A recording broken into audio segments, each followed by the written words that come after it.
Over. For your safety, the safety of the animals, I do ask that everyone remain completely seated, keeping their hands, arms, feet, and legs inside of the truck at all times. This rule goes for children as well as adults, and if anytime you forget this rule, it is right above my head.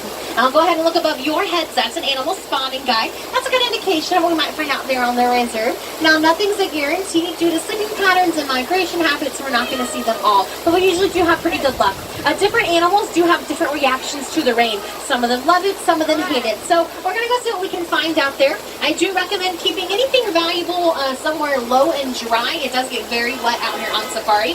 Sometimes we're even a better water ride than Kali River Rapids. So, you know. We're just waiting right now for clearance from the warden to head on in. Once we do, we'll be entering into what's called the Little Inturi Forest. Forest is home to grazing animals that have an awesome natural camouflage. They're hard to see sometimes. You're going to want to keep your eyes open for them. And we did get our signal from the warden. So, Twinde, let's get going.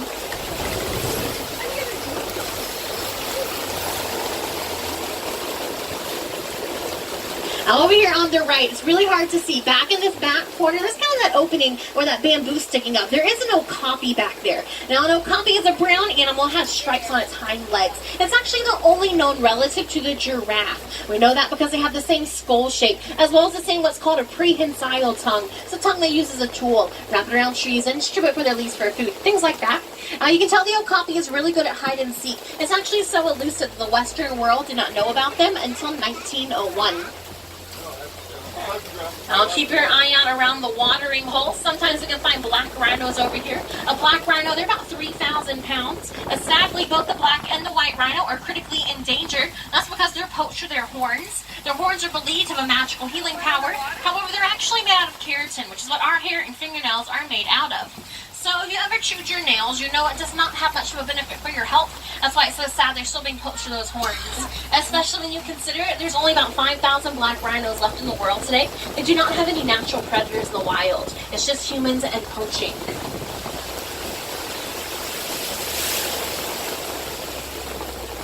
I do see some animals right up here on the left-hand side. There are two different kinds of animals. This taller tan antelope, kind of closer to us, is a greater kudu. The second tallest antelope out here on the reserve. Now, I know this kudu is a female because she doesn't have any horns. Males, they would have horns. But if I'm seeing females, I will not see any males. They will separately in a bachelor herd. And then up on top of the hill, the orangish-looking animals that do have horns are bongos, otherwise known as the ghosts of the forest because they're so rarely seen. Both the male and the female bongo have horns once they're full grown. They're kind of heavy and they hold their heads back.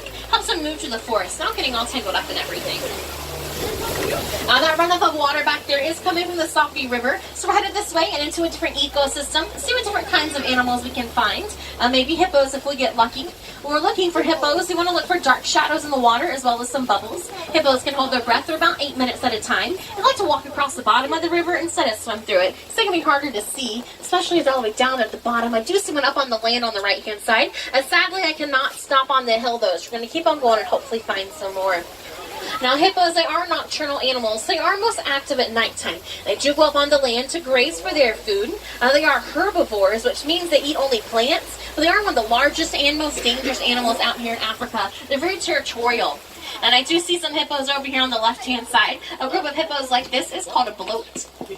There's also the larger white birds on the island over there, and those are pink-backed pelicans. They get their name from the pinkish color they get on their backs during mating season. Once their eggs are laid, both the male and the female, they'll watch over the nests. The hippos and the pelicans, they live peacefully in the same ecosystem because they're not competing over the same food source. Like I said, the hippos are herbivores, while the pelicans, they fish for their food. Looks like the rain is slowing down for the moment. It does look like we're coming up onto Croc Bridge. So if you look over on the left-hand side, you'll see Nile Crocodiles. Now, Nile Crocodiles, they can grow as long as a giraffe is tall, which is about 18 to 20 feet. If you've ever noticed them holding their mouths open, it's not necessarily a sign of aggression. They do that to keep themselves cool, especially during the heat of the day.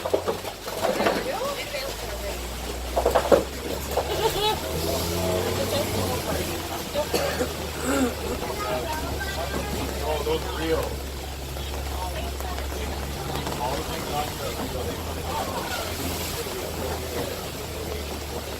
And it does look like the foliage is changing again. Some of the trees are starting to thin out up here, but that's a good indication that we're heading up towards the savannah. The savannah is a great place to see some of those more widely known animals. Maybe a few big cats if we get lucky. But first, coming up on what's going to be on the right-hand side of the truck, you'll notice a tree. Looks a little out of place and maybe even upside down. It's a baobab tree. Baobab trees go leafless almost all year round, storing water in that great big chunk, able to live to thousands of years old. But don't worry, guys, we will certainly see some more of those later on. And that is a great view of the savannah out there. And we're going to go see what different kinds of animals we can find.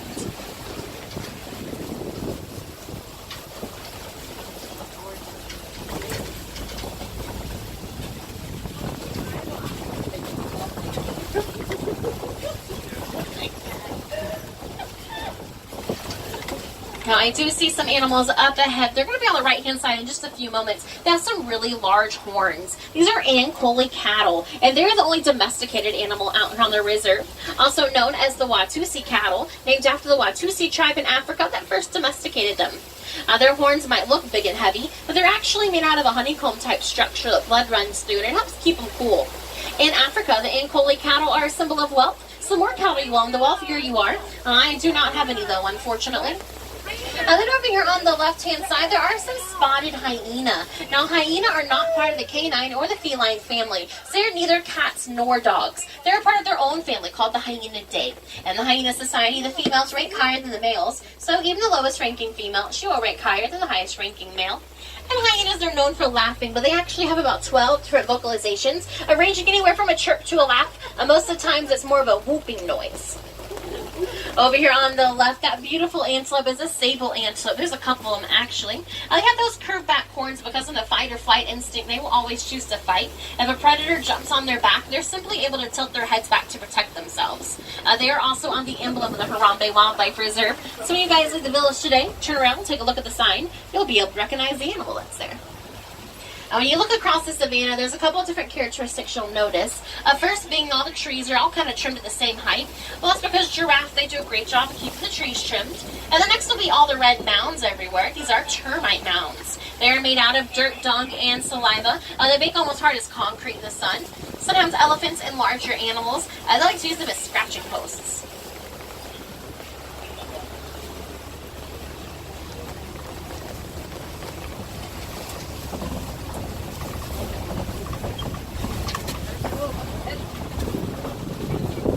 I do see some animals on this hill on the right-hand side. All the white birds are ibis. And then more at the top of the hill, there are some very small animals. Tan and white have a black stripe down the middle. Those are Springbok. They're very small. And they are full-grown at that size. They're about 3 feet tall. They're able to jump at about twice their height. And they're one of the top 10 fastest land animals. Able to run at about 55 miles per hour. So they're small but definitely mighty. So mighty, in fact, they're actually the national animal of South Africa. They're right over there on the right. Now, also on the right-hand side are all those gray animals at the top of the hill. Those are white-bearded wildebeest, also known as the gnu, spelled G-N-U, named after the sound they make. They are primarily migratory animals, and they'll migrate for over 500 miles at a time.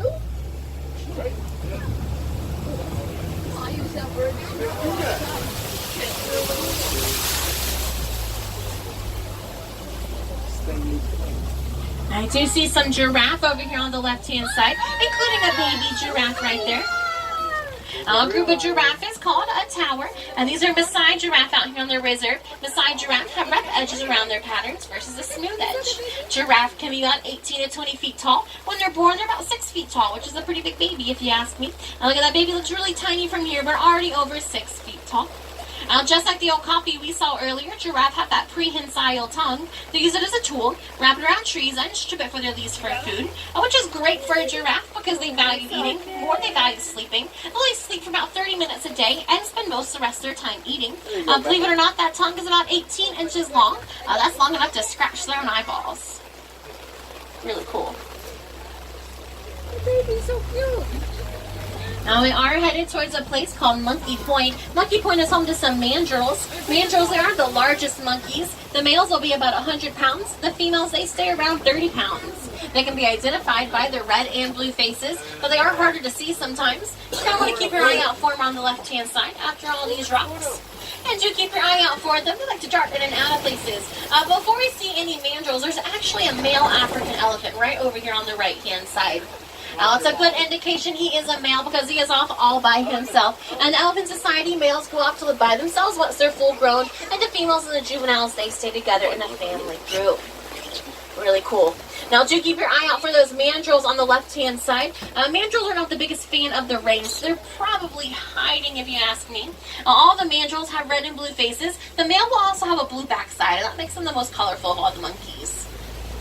Don't know if I see any at the moment. We're going to keep on going.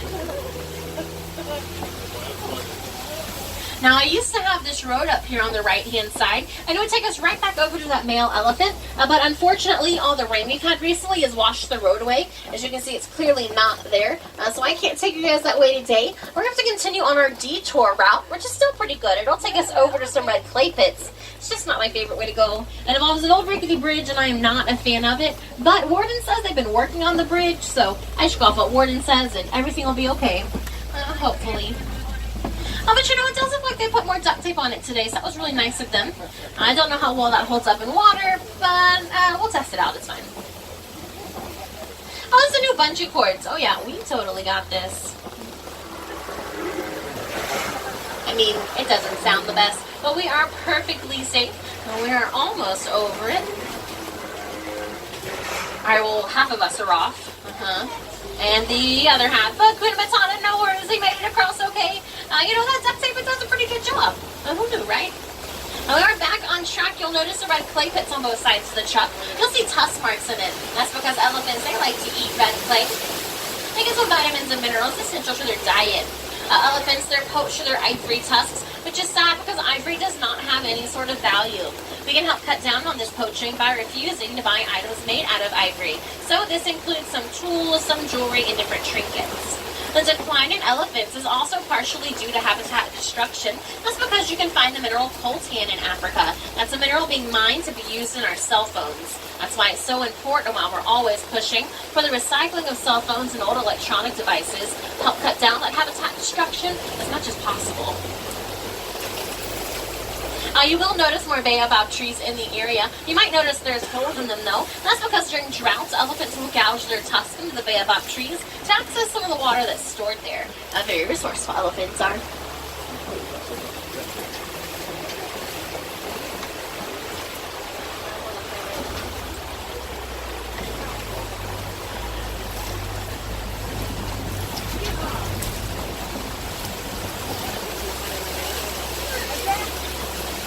Now we are coming up on a group of greater flamingo, and a group of flamingo is called a flamboyance. The greater flamingo, they are the tallest and lightest in color of all the flamingos, and they get that pink color from the beta-carotene and the brine shrimp that they eat. When a flamingo lays an egg, they'll build a nest out of mud. They'll build it over a foot tall and let it dry. That way they're able to protect their eggs from any predators that could be around. And again, if anyone's interested, all those smaller white birds are ibis.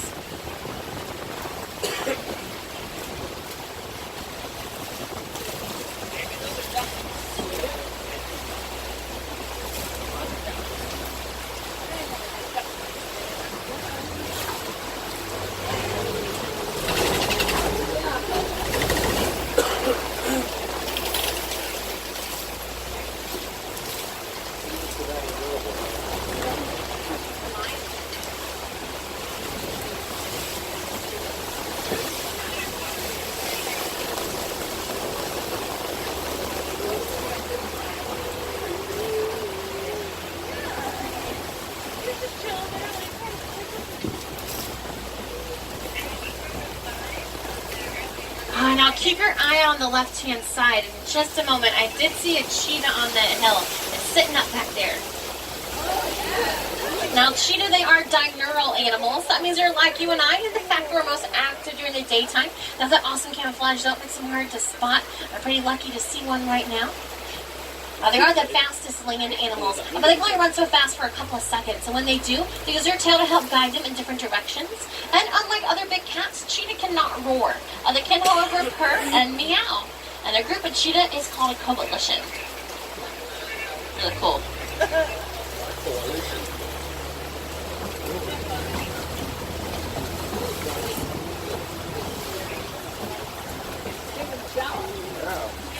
We are going to keep heading this way. We're headed towards a kopie. And a kopie is a rock formation, usually inhabited by some lions. Like the Vantage Point of Savannah, it gives them. Lions, they are nocturnal animals. They're most active at nighttime.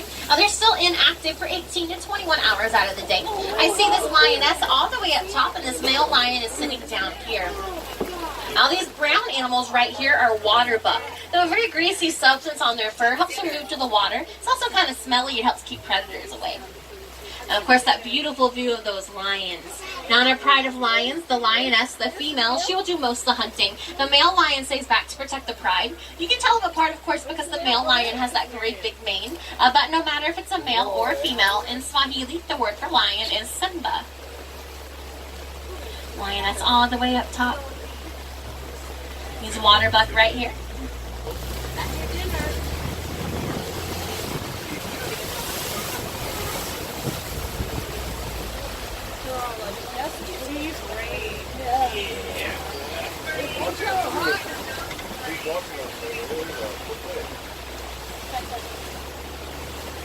There's actually two lioness on top of the kopie.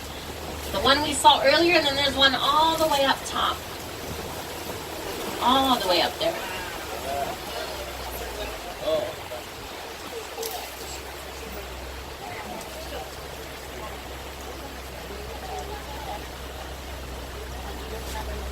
Now, like I said, they are sleeping or inactive for 18 to 21 hours out of the day. So I guess you could say they spend most of their day just lying around. And there are burrows in the grounds up ahead. These are warthog burrows. Warthogs are very smart animals. They'll either dig their own burrows or they'll steal them from other animals. There's one right here to the left of that tree in the corner. I'd like to back up into their burrows, but their tusks facing forward. They'll protect themselves from predators if needed.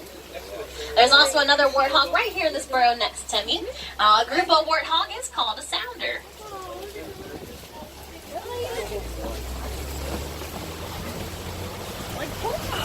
I see an ostrich right up here next to some ostrich eggs. Now ostrich, they are the largest birds, however flightless. They can run at about 40 miles an hour though. You can tell a male and a female ostrich apart because male ostrich have black feathers and female ostrich have a lighter grayer colored feather like this one right here. The water just has it darkened a little bit.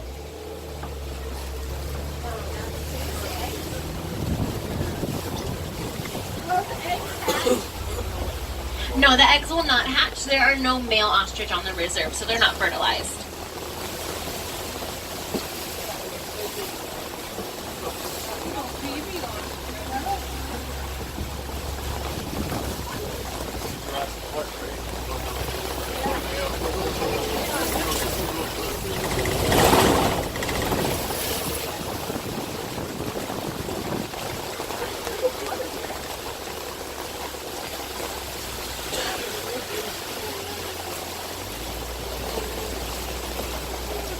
I do see some larger white birds over here on the right-hand side. These are yellow-billed stork. They're very carnivorous birds. That means they'll eat almost anything that they can. That includes fish, small snakes, frogs, lizards, yes, even other birds sometimes.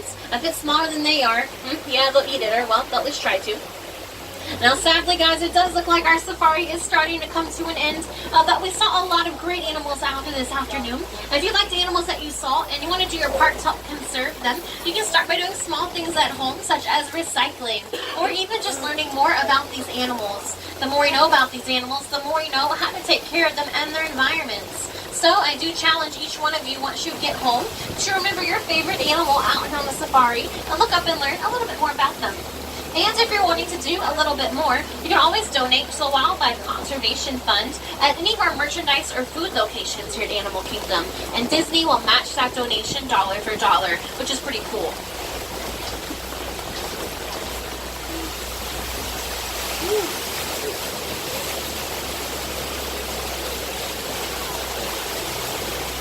If I have any Wilderness Explorers on board, we are on Simba 1. Simba 1 is the name of my truck. You can find that on page 14 of your survival guide. It does mean, though, that it is about time to say goodbye. But out here in Harambe, we do not like to say goodbye. It is far too formal and far too final. So instead, we say a Swahili phrase, which is Kwaherini. That roughly translates to go well. And I hope you guys do. I hope you guys go well and enjoy the rest of your evening here at Disney's Animal Kingdom, or where those adventures may take you. Alright guys, now once again, my name is Madeline. It was my pleasure to be your safari guide this afternoon. Remember to go well and go wild. I'm going to teach you guys another Swahili phrase. That is Asante Sana. It does mean thank you. So Asante Sana friends, thank you so much for hanging out with me. Hope you guys enjoy the rest of your evening here at Disney's Animal Kingdom. Jumbo Warden, holding.